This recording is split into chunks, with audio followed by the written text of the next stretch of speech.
Balayya latest hit Daaku Maharaj లో నటించి ప్రేక్షకులను ఆకట్టుకున్న భామ ఊర్వశి రౌతెల. ఈ మూవీ ముందు వరకు ఊర్వశి రౌతెల అంటే కేవలం ఐటమ్ సాంగ్స్ కే పరిమితమని భావించేవాళ్లు.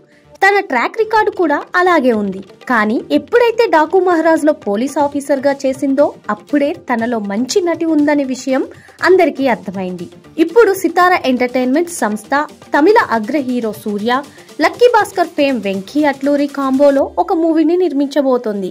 ఇందులో ఊర్వశి రౌతెల నటించబోతుందనే వార్తలు తమిళ, తెలుగు సినీ సర్కిల్స్ లో చక్కర్లు కొడుతున్నాయి. హీరోయిన్ గా కాకపోయినా కూడా కథకి సంబంధించిన ఒక ముఖ్యమైన క్యారెక్టర్ లో ఊర్వశి కనిపించనుందని అంటున్నారు. ఇదే కనుక జరిగితే సితారా బ్యానర్ లో ఊర్వశి వరుసగా రెండోసారి చేసినట్టు అవుతుంది. సినీ విశ్లేషకులు అయితే సూర్య మూవీలో ఊర్వశి చేయడం ఖాయమైతే గనక తమిళ చిత్రసీమలో ఊర్వశి తన హవాని చూపించడం ఖాయమేనని అభిప్రాయాన్ని వ్యక్తం చేస్తున్నారు. జూన్ లో ఈ ప్రెస్టీజియస్ మూవీ సెట్స్ పైకి వెళ్లనుందనే వార్తలు వస్తున్నాయి. ఇందుకు సంబంధించి సూర్య డేట్స్ ఇచ్చారని కూడా తెలుస్తోంది. జీవి ప్రకాష్ కుమార్ సంగీతాన్ని అందించగా హీరోయిన్ గా కయదు లోహార్ ని ఎంపిక చేసినట్లుగా తెలుస్తుంది.